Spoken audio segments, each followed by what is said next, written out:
주님의 이름으로 환영합니다. 지난 한 주간도 다들 평안하셨는지요? 오늘은 평화의 왕으로 오신 주님이 약속하신 대로 다시 오실 것을 고대하는 대림절 첫 번째 주일입니다. 성육신하신 평화의 왕으로 인해 세계 곳곳에서 벌어지고 있는 전쟁과 분쟁과 다툼이 빨리 종식되고 모두가 일상을 되찾길 기도하며 바라봅니다.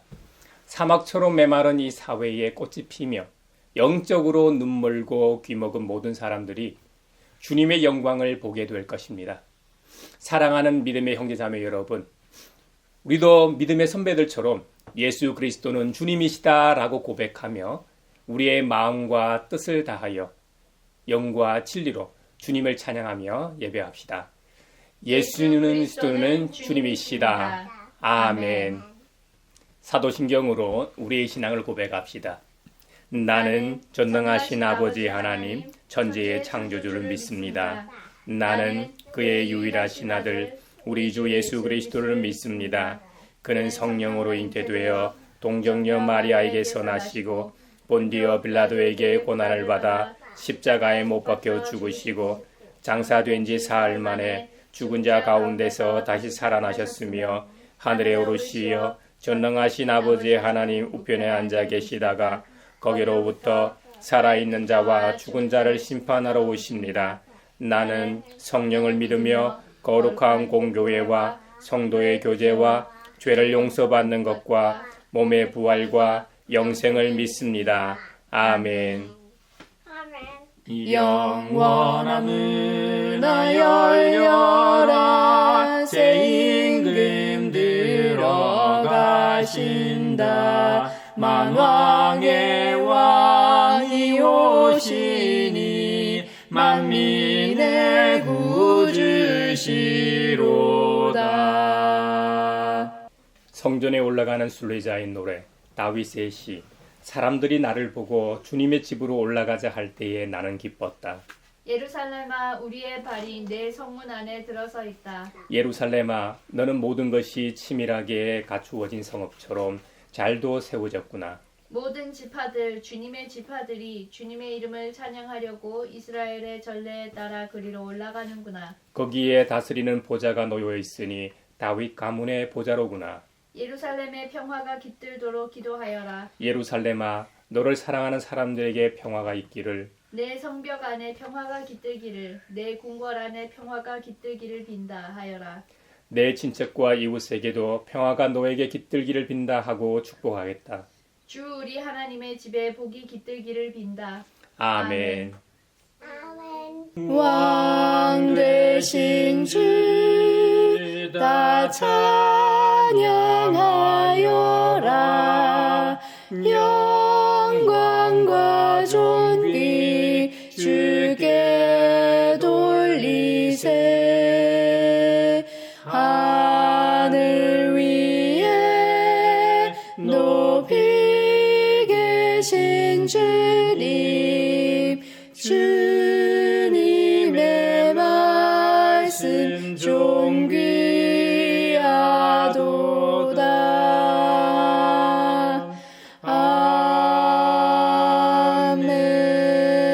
아멘. 자비로우신 하나님, 지난 한 주간의 우리의 삶을 성찰하며 회개의 시간을 주시니 감사합니다. 서로 사랑하라고 말씀하셨는데 사랑하지도 화목하지도 세상의 하늘의 평화를 전하지도 못했습니다. 대림 시기를 맞아 하나님의 대리자로서 이 창조 세계를 잘 돌보고 관리하는 사명을 잘 감당하지 못해 이 피조 세계가 신음하게 해서 죄송한 마음뿐입니다. 사랑하는 믿음의 형제자매 여러분, 성령님과 함께 동행하며 날마다 또한 이 창조 세계와 또 이웃과 더불어 함께 살아가는 우리가 되기를 바라며 주님 앞에 우리 죄를 고백합시다. 용서하시는 하나님이시며 은혜로우시며 긍휼히 여기시며 더디 노하시며 인자가 풍부하신 하나님, 우리 죄를 용서하시고 모든 불의에서 우리를 깨끗하게 해주시옵소서. 오랫동안 기다리던 주님 강림하셔서 죄의 바인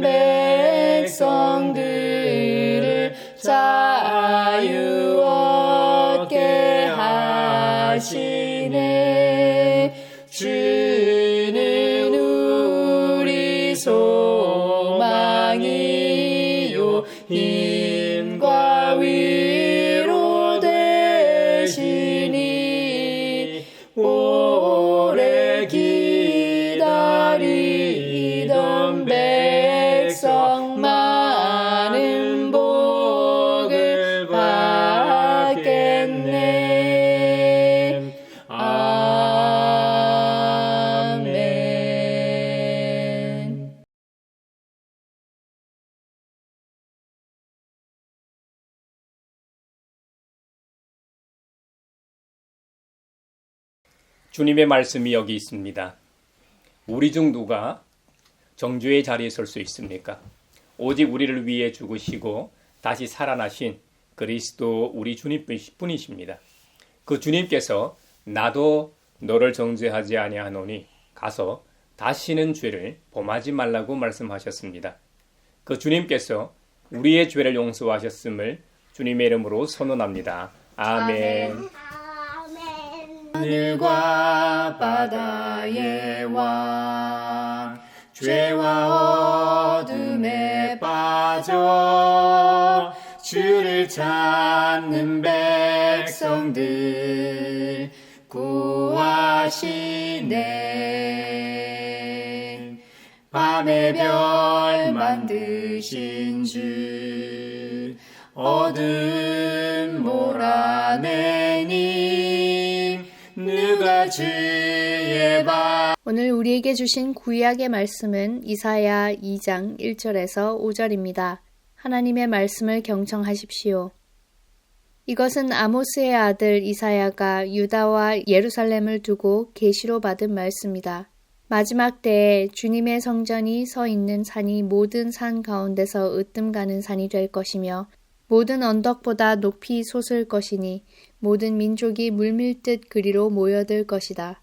백성들이 오면서 이르기를 자 가자 우리 모두 주님의 산으로 올라가자 야곱의 하나님이 계신 성전으로 어서 올라가자. 주님께서 우리에게 주님의 길을 가르치실 것이니 주님께서 가르치시는 길을 따르자 할 것이다. 율법이 시온에서 나오며 주님의 말씀이 예루살렘에서 나온다. 주님께서 민족들 사이의 분쟁을 판결하시고 뭇 백성 사이의 갈등을 해결하실 것이니 그들이 칼을 쳐서 보습을 만들고 창을 쳐서 낫을 만들 것이며 나라와 나라가 칼을 들고 서로를 치지 않을 것이며 다시는 군사훈련도 하지 않을 것이다. 오너라 야곱 족속아 주님의 빛 가운데서 걸어가자. 우리 주님 예수께 기쁜 찬송 드리세. 하늘 높은 곳에도 주의 영광 넘치네. 오늘 우리에게 주신 서신의 말씀은 로마서 13장 11절에서 14절입니다. 하나님의 말씀을 경청하십시오. 여러분은 지금이 어느 때인지 압니다. 잠에서 깨어나야 할 때가 벌써 되었습니다. 지금은 우리의 구원이 우리가 처음 믿을 때보다 더 가까워졌습니다.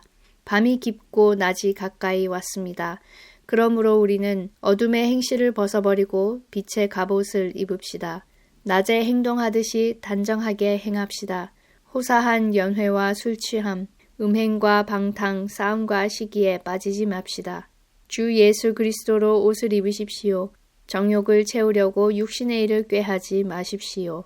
우리 주님 예수께 기쁜 찬송 드리세. 하늘 높은 곳에도 주의 영광 넘치네. 오늘 우리에게 주는 복음의 말씀은 마태복음 24장 36절로 44절입니다. 주님의 말씀을 경청하십시오. 그러나 그날과 그 시각은 아무도 모른다. 하늘의 천사들도 모르고 아들도 모르고 오직 아버지만이 아신다. 노아의 때와 같이 이 인자가 올 때에도 그러할 것이다. 홍수 이전 시대에 노아가 방주에 들어가는 날까지 사람들은 먹고 마시고 장가가고 시집가며 지냈다. 홍수가 나서 그들을 모두 휩쓸어 가기까지 그들은 아무것도 알지 못하였다. 인자가 올 때에도 그러할 것이다.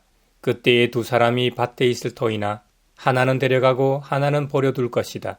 두 여자가 맷돌을 갈고 있을 터이나 하나는 데려가고 하나는 버려둘 것이다. 그러므로 깨어 있어라. 너희는 너희 주님께서 어느 날에 오실지를 알지 못하기 때문이다. 이것을 명심하여라. 집주인이 도둑이 밤 몇 시에 올지 알고 있으면 그는 깨어 있어서 도둑이 집을 뚫고 들어오도록 내버려 두지 않았을 것이다. 그러므로 너희도 준비하고 있어라. 너희가 생각하지도 않는 시각에 인자가 올 것이기 때문이다. 이것은 주님의 말씀입니다. 하나님 감사합니다. 우리 주님 예수께 기쁜 찬송 드리세. 하늘 높은 곳에도 주의 영광 넘치네. 사회를 위하여 기도합니다. 챗 GPT와 대화하다 자신이 메시아라고 믿게 된 남성, AI가 진짜 영혼의 동반자라며 남편과 갈등을 빚은 여성, AI가 신의 메시지를 전달한다고 확신한 뒤 약 복용을 중단한 조현병 환자에 이르기까지 대형 언어 모델 기반 AI와 대화한 뒤 정신병 증상이 나타나거나 심해진 사례가 늘고 있습니다. 전문가들은 AI가 아첨 경향으로 설계된 것이 문제라고 지적합니다. 앞으로 AI 없이는 살아갈 수 없는 세상이 되어가고 있습니다. 우리 사회가 AI를 안전하고 건강하게 잘 활용할 수 있도록 제도적, 구조적 안전장치가 있게 하시고 사용자들도 AI의 아첨에 만족하지 말고 정신건강에 좋은 지침을 통해 안전하게 사용하게 하소서. 예수님 오소서. 임마누엘 우리 주 이곳에 오셔서 기도 들어주소서. 능하신 주께서 그 신의를 행하사 간구하는 우리의 기도를 들어주소서. 교회를 위하여 기도합니다. 주님, 오늘부터 이미 오신 예수님을 기억하며 다시 오실 주님을 고대하는 대림절이 시작되었습니다.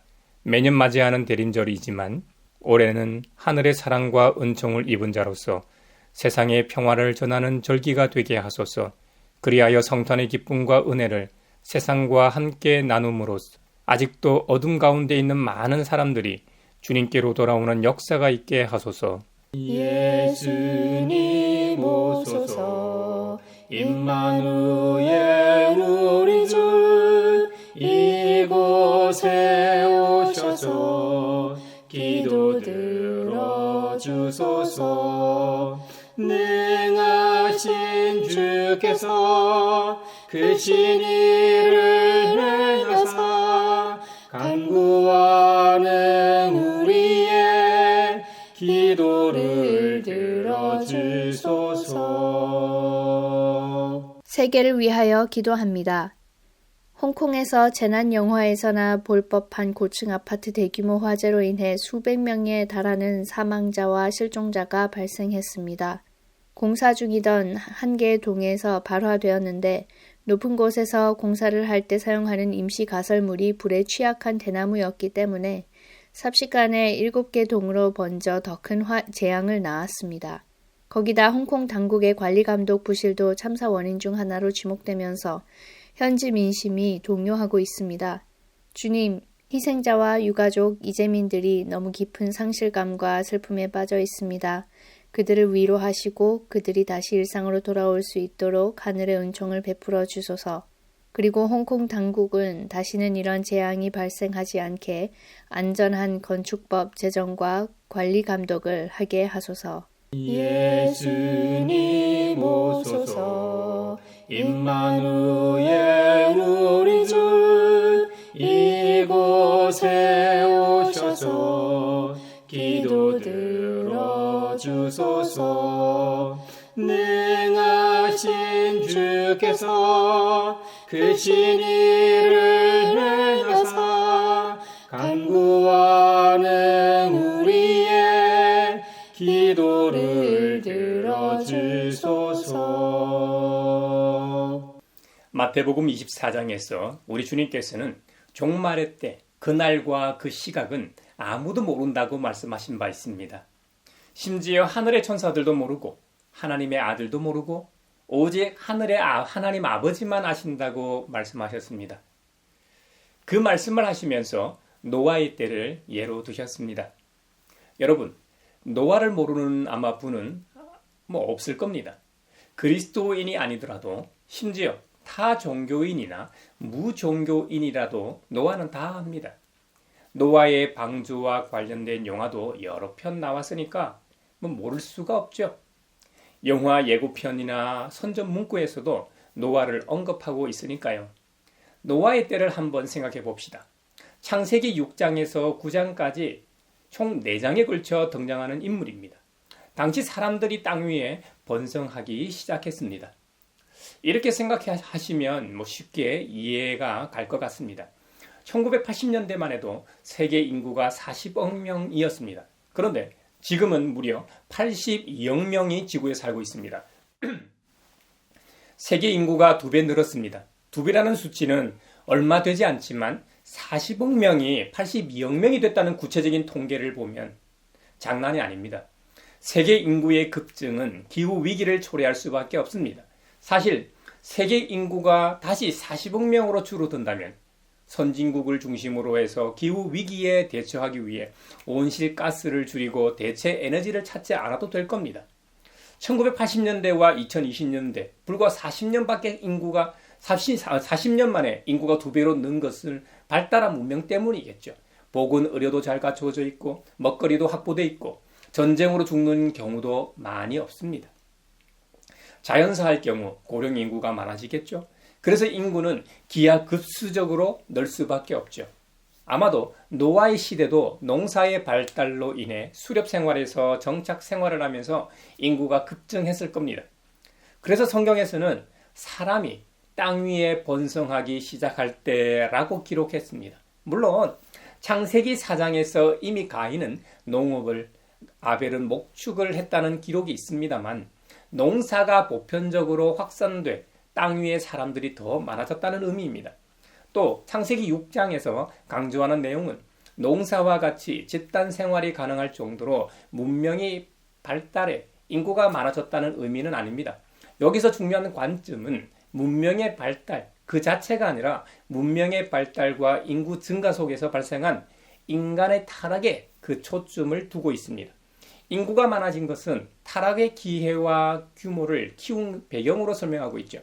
결국 영적인 문제를 낳게 되고 악한 문명과 의로운 셋 계열의 혼합을 설명하기 위한 배경으로서 인구가 증가했다는 설명을 덧붙인 것이죠. 결국 문명 발전과 기술 진보, 인구 증가가 하나님으로부터 멀어지는 타락의 원인이 될 수 있다는 경고에 우리는 관심을 기울여야 합니다. 인간이 먹고 사는 문제가 해결되고 편안해질수록 영적 경계심이 무너져 쉽게 타락했다는 강력한 메시지를 확인할 수 있습니다. 그래서 하나님께서 타락한 인간들을 구원하시기 위해 노아와 가족을 선택하십니다. 선택한 노아에게 하나님께서 말도 안 되는 명을 하십니다. 언제 있을지도 모르는 방주를 지으라고 합니다. 그것도 산 꼭대기에다 말입니다. 그것도 작은 돛담배 정도가 아닙니다. 축구장 하나 정도의 크기입니다. 지금도 이 정도 크기는 엄청난 크기입니다. 그런데 지금으로부터 언제인지도 모르는 아주 옛날에 아주 놀라운 일입니다. 여러분이 만약 그 시대의 노아와 같이 그 지역에 살았다고 한번 생각해 보십시오. 여러분 같으면 500살 된 할아버지가 산꼭대기에 축구장만한 거대한 배를 짓고 있는 장면을 본다면 무슨 생각이 들까요? 일반적으로 조선소는 바닷가에 자리하고 있습니다. 우리나라에도 울산이나 거제도에 세계 최고의 조선소가 3개나 있죠. 그런데 바닷가가 아니라 산 꼭대기에서 배를 건조하고 있습니다. 그것을 보고 뭐라고 말하겠습니까? 성경에는 그 시대의 사람들의 반응이나 조롱, 그들이 한 말을 기록하고 있진 않습니다만 노아의 홍수를 배경으로 만든 영화에서 보듯이 부정적인 반응을 보였을 겁니다. 노아는 분명 그들에게 경고했습니다. 적지 않은 사람들이 노아에게 그리고 노아의 가족들에게 뭐 하는 짓이냐고 물었을 겁니다. 그래서 노아와 가족들은 하늘의 하나님께서 곧 물로 세상을 심판하신다고 답했을 겁니다. 그런데도 그 당시 사람들은 말 같지도 않은 소리라고 조롱하며 평소대로 살았겠죠. 그랬기 때문에 우리가 성경에서 보듯이 노아의 홍수로 인해 정확히는 하나님의 심판의 도구였던 물 심판을 통해 결국 멸망했습니다. 그들 입장에서는 물심판이 언제인지 알 수 없었습니다. 그것처럼 예수님께서도 마태복음 24장에서 그 날과 그 시각은 아무도 모른다고 딱 잘라 말씀하셨습니다.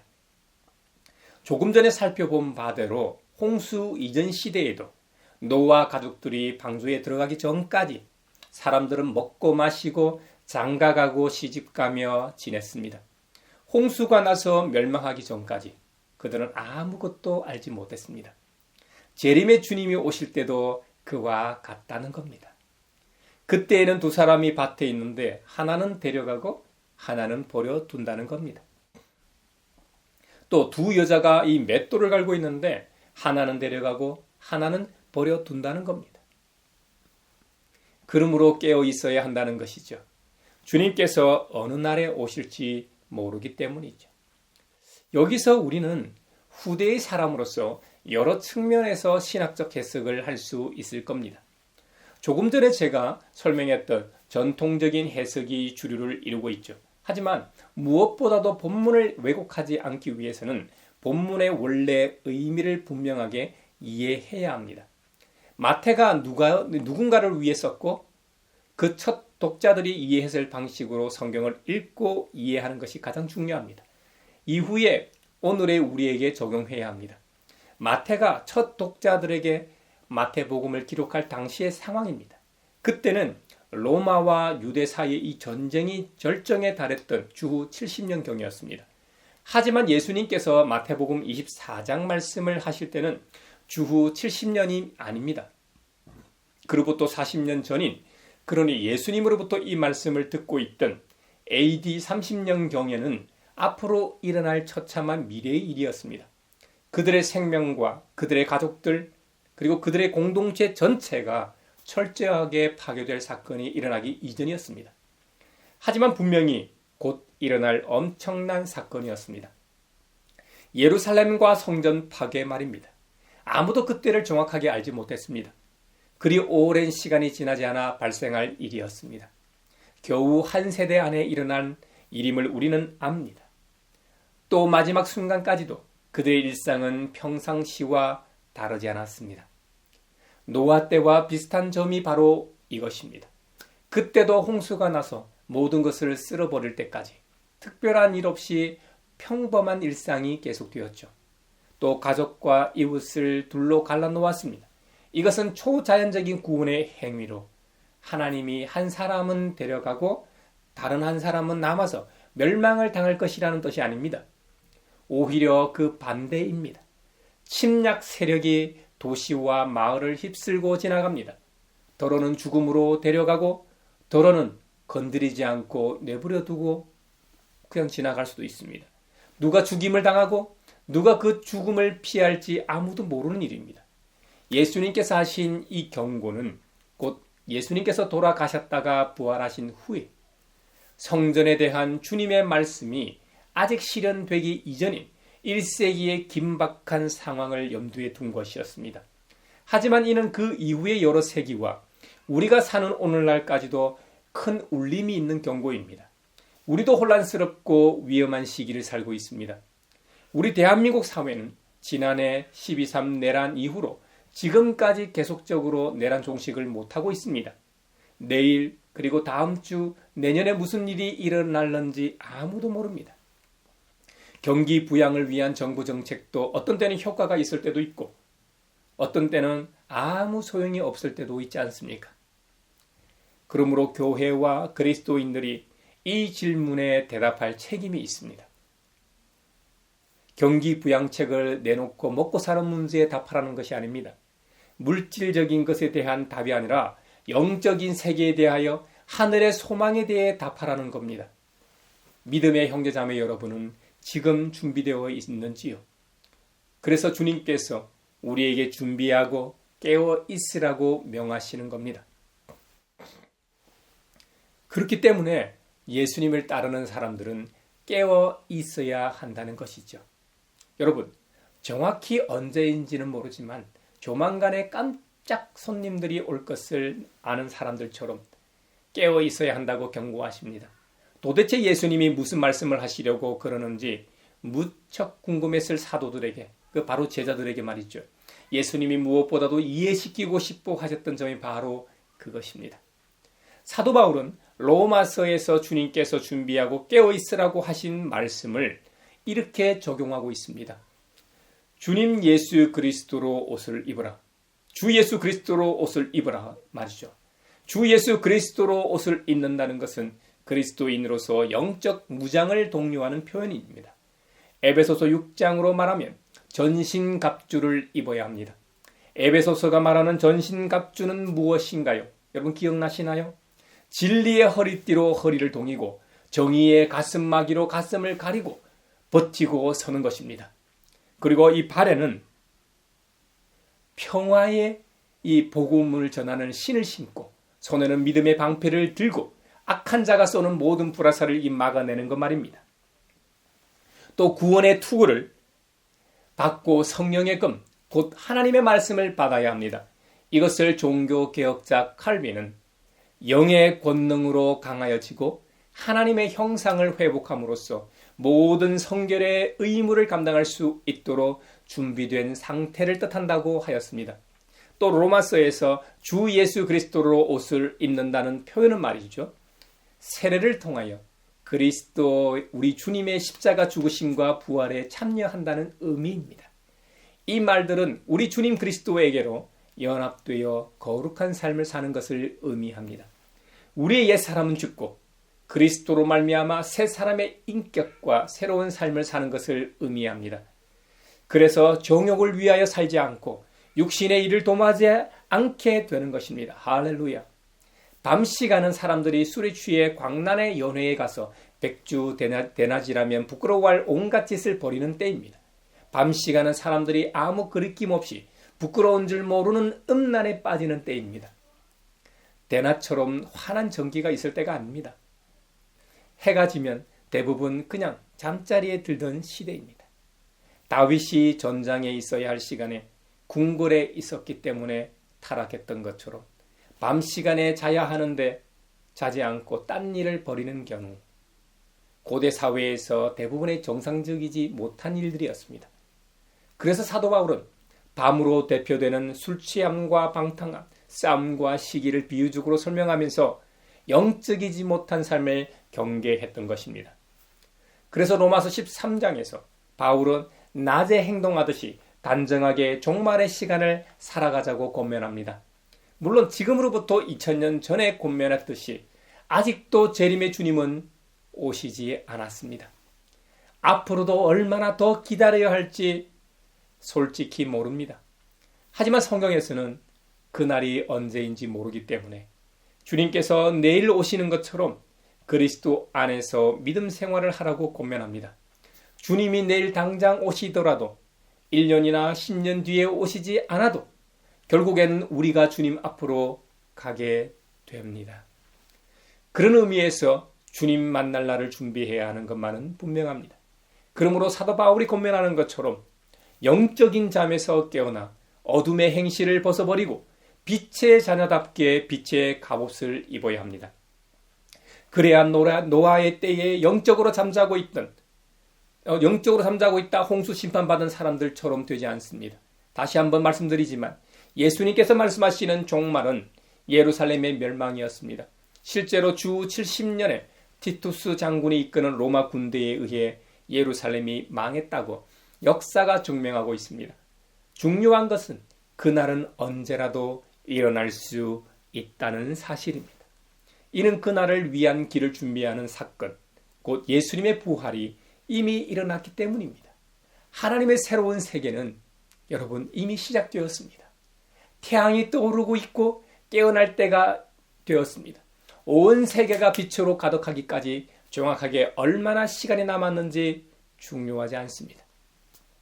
그리스도인이 현재의 삶의 자리에서 믿음으로 세계 시민으로 살라는 명령을 받았습니다. 하나님의 성품으로 하늘의 은총을 입은 자로서 그 크신 사랑으로 살아가라는 말씀입니다. 할렐루야. 오늘 구약 본문인 이사야 2장에 보면 아모스의 아들 이사야가 유다와 예루살렘을 두고 계시로 받은 말씀이라고 기록하고 있습니다. 근동 지역의 굴곡의 역사 가운데서도 최종적으로는 예루살렘 성전이 있는 곳이 평화의 상징이 된다는 메시지입니다. 이사야 2장 본문에서는 주님의 성전이 서 있는 산으로 표현했습니다. 그 산이 모든 산 가운데서 으뜸가는 산이 될 것이라고 계시합니다. 으뜸이 되다 보니 모든 민족이 물밀듯 그리로 모여든다는 겁니다. 이건 너무나 자연스러운 현상입니다. 평소에는 잊고 지내던 사람들도 내가 유명해지면 어떻게 알고 찾아오고 모여듭니다. 이런 얘기 많이들 들어보셨죠? 누가 로또 1등 당첨되면 어떻게 알고 말이죠. 도움을 구하는 사람들이 그렇게도 찾아온다는 겁니다. 참으로 신기한 일입니다. 이사야 2장에서는 주님의 성전으로 모여드는 사람들이 말하길, 자, 가자. 우리 모두 주님의 산으로 올라가자. 야곱의 하나님이 계신 성전으로 어서 올라가자. 주님께서 우리에게 길을 가르치실 것이니 주님께서 가르치시는 길을 따르자고 한다는 겁니다. 그래서 우리가 예전에 참 많이 불렀던 찬양 중에 여호와의 산에 올라라는 곡이 있죠. 오라 우리가 여호와의 산에 올라 하나님의 전에 이르자. 주님의 도를 배우고 주님의 길로 행하리. 이는 율법이 시온에서 나오고 주의 말씀은 예루살렘에서라는 가사죠. 바로 그 가사의 성경의 출처가 이사야 2장 3절입니다. 그 결과로 어떤 일이 벌어지는지를 이사야 2장 4절에 말씀하고 있습니다. 주님께서 민족들 사이의 분쟁을 판결하시고 뭇백성 사이의 갈등을 해결하실 것이다. 그들이 칼을 쳐서 보습을 만들고 창을 쳐서 낫을 만들 것이며 나라와 나라가 칼을 들고 서로 치지 않을 것이며 다시는 군사훈련도 하지 않을 것이다 라고 말입니다. 여러분, 이것이야말로 태평성대 아닙니까? 이런 적은 인류 역사 가운데 거의 없었습니다. 1000년 이상을 갔던 로마 제국에서 팍스 로마의 평화를 상징적으로 보여주기도 했습니다만 그것은 전쟁과 무력에 의한 평화였지 참된 평화가 아니었습니다. 좀 전에 봤던 것처럼 진짜 평화는 칼이나 총으로 되는 것이 아닙니다. 그것은 사랑과 용서로 시작되는 평화, 바로 하늘의 평화입니다. 칼이나 창은 이제 더 이상 필요치 않습니다. 칼을 보습으로 창을 낫으로 만들 정도로 전쟁과 폭력이 사라진 곳입니다. 이런 표현들은 영적 이스라엘의 통치자로서 하나님께서 다시 왕으로 오신다는 의미입니다. 우주적인 통치자께서 등장하신다는 의미입니다. 언제 이러한 통치가 이루어질 것인가? 마지막 때에 이런 일이 일어난다고 선언합니다. 여기서도 종말의 시기에 대해 그날에 대해 구체적으로 나오지는 않습니다. 하지만 중요한 메시지는 이런 일은 반드시 일어난다는 것입니다. 무너졌던 성전이 다시 회복되고 그 회복된 시온의 통치는 온 세상을 압도한다는 겁니다. 세상 모든 통치권이 시온의 통치권을 우러러 본다는 것이죠. 이 통치는 세상의 권력이나 힘에 의한 통치가 아닙니다. 세상의 평화를 가져오는 통치입니다. 평화 말입니다. 그때야말로 우주적인 평화가 도래하는 날입니다. 메시아의 통치는 전쟁 없는 평화입니다. 희생의 평화입니다. 재림제로 오실 주님은 나라와 나라 사이에 재판을 편파적으로 하지 않으시고 공정하게 잘하심으로 분쟁이 없게 하십니다. 따라서 전쟁을 연습하지 않아도 되고요. 전쟁이 없으니 무기가 더 이상 필요 없게 됩니다. 무기가 필요 없으니 사람들이 이 무기를 농기구로 만들어 생활한다는 겁니다. 이 땅에서 온전한 이런 나라를 구현할 수는 없을 겁니다. 하지만 머지않아 이런 세상이 도래할 것이라는 희망의 메시지를 전해야 합니다. 그 옛날 이사야 선지자가 이스라엘 사람들에게 선포했던 것처럼 오늘을 살아가는 그리스도인인 우리도, 바로 저와 여러분도 바로 하늘의 평화를 전해야 합니다. 이것이 바로 복음입니다. 할렐루야. 사랑하는 믿음의 형제자매 여러분, 오늘부터 대림절이 시작되었습니다. 이미 오신 주님을 생각하며 앞으로 다시 오실 주님을 고대하며 대림절기를 보낼 수 있기를 바랍니다. 올해 대림절은 이전보다 더 따뜻하고 사랑이 더 많은 절기가 되기를 바랍니다. 하늘의 평화가 여러분의 삶 가운데 함께 하시기를 축원합니다.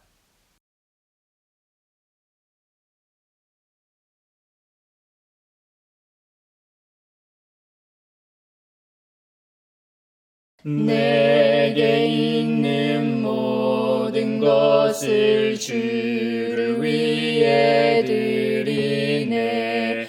주의 성령 충만하게 내게 내려주소서. 주께 드리네. 주께 드리네. 사랑하는 구주 앞에 모두 드리네. 아멘.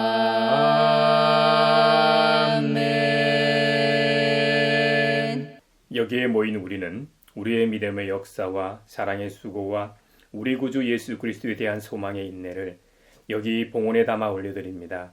주님께서 말씀하신 대로 인색함, 의로나 억지로 하지 않고 주님 자신의 십자가로 세상에 평화를 가져오시어 이 세상에 공평과 정의를 실현하심을 믿고 각자의 일상에서 평화의 사두로 살게 하심에 감사하여 각각 그 마음에 정한 대로 즐거운 마음으로 바치오니 향기로운 예물이 되게 하소서.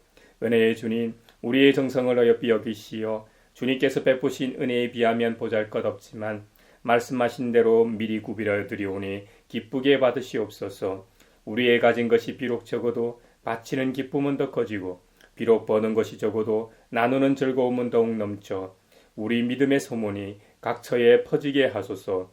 우리 주님 예수 그리스도의 이름으로 감사하며 기도하옵나이다. 아멘. 구원자 주 예수 하나님의 아들 귀하신 어린 양 메시아 거룩하신 하나님. 오 하나님 감사해. 독생자 주시고 또 성령님 보내사 주의 일을 이루시네. 서로 평화 인사를 나누겠습니다. 오늘의 예수님은 우리의 주님이시다라고 서로 인사하겠습니다. 예수님은 우리의 주님이십니다. 안녕 얘들아. 예수님은 우리의 주님이십니다. 주님의 평화가 여러분과 함께 하시길 바랍니다. 이제 축도하겠습니다.